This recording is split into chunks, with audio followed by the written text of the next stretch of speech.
Who was serial killer Albert Fish? Hamilton Howard Albert Fish is known for being one of the vilest pedophiles and child serial killers and cannibal of all time. After his capture, he admitted to molesting over 400 children and tortured and killed several others. However, it was not known if his statement was truthful. Fish was a small, gentle-looking man who appeared kind and trusting, yet once alone with his victims. The monster inside him was unleashed, a monster so perverse and cruel, his crimes seem unbelievable.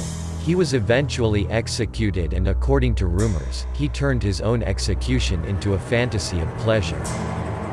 He was also known as the Gray Man, the Werewolf of Wisteria, the Brooklyn Vampire, the Moon Maniac, and the Boogie Man. Long roots of insanity. Albert Fish was born on May 19, 1870, in Washington, D.C., to Randall and Ellen Fish. Fish's family had a long history of mental illness. His uncle was diagnosed with mania. He had a brother that was sent to a state mental institution, and his sister was diagnosed with a mental affliction. Ellen Fish had visual hallucinations. 3 other relatives were diagnosed with mental illness. His parents abandoned him at a young age, and he was sent to an orphanage. The orphanage was, in Fish's memory, a place of brutality where he was exposed to regular beatings and sadistic acts of brutality. It was said that he began to look forward to the abuse because it brought him pleasure. When asked about the orphanage, Fish remarked, "I was there until I was nearly 9, and that's where I got started wrong. We were unmercifully whipped. I saw boys doing many things they should not have done." By 1880, Ellen Fish, now a widow, had a government job and was able to remove Fish, at the age of 12, from the orphanage. He had very little formal education and grew up learning to work more with his hands than his brains. It was not long after Fish returned to live with his mother that he began a relationship with another boy who introduced him to drinking urine and eating feces. Albert Fish's crimes against children begin. According to Fish, in 1890 he relocated to New York City and began his crimes against children. He made money working as a prostitute and began to molest boys. He would lure children away from their homes, torture them in various ways, including his favorite, the use of a paddle laced with sharp nails, then rape them.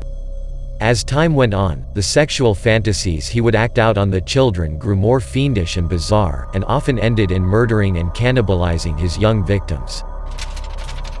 Father of 6. In 1898, he married and later fathered 6 children.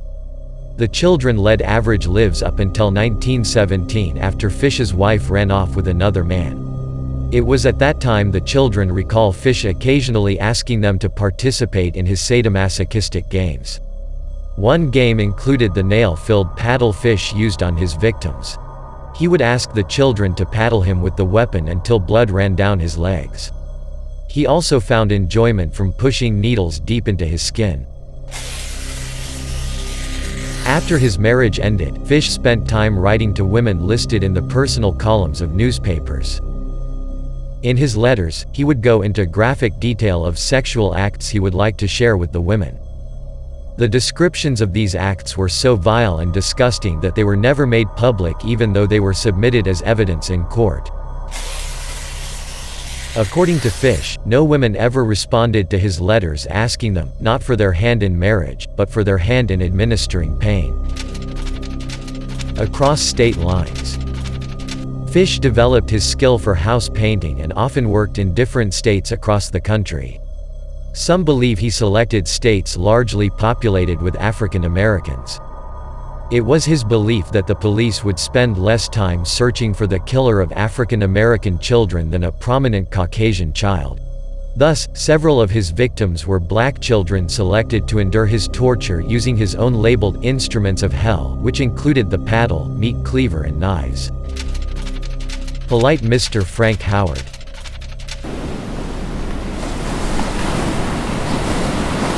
In 1928, Fish answered an ad by 18-year-old Edward Budd, who was looking for part-time work to help out with the family finances.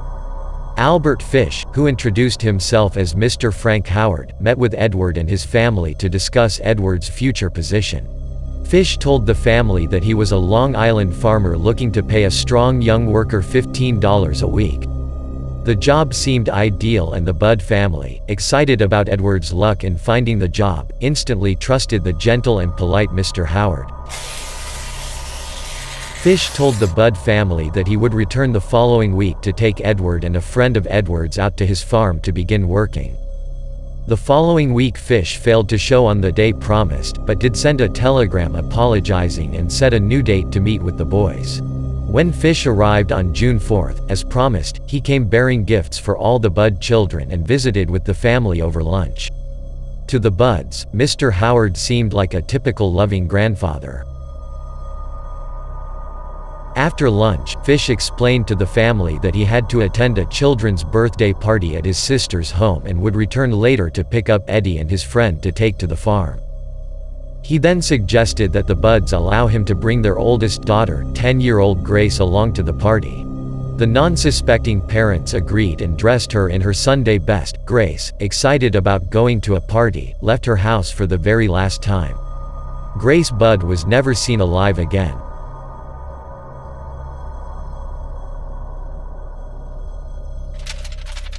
Six-year investigation. The investigation into the disappearance of Grace Budd went on for 6 years before detectives received any substantial break in the case. Then on November 11, 1934, Mrs. Budd received an anonymous letter which gave grotesque details of the murder and cannibalism of her precious daughter, Grace. The writer tortured Mrs. Budd with details about the empty house her daughter was taken to in Worcester, New York.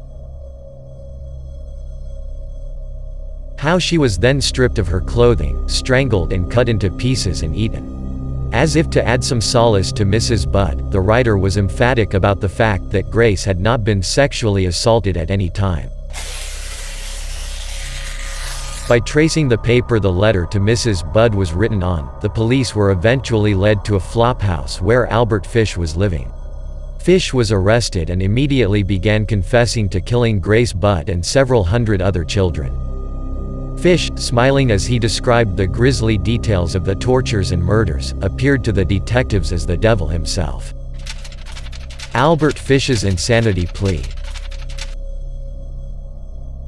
On March 11, 1935, Fish's trial began and he pleaded innocent by the reason of insanity.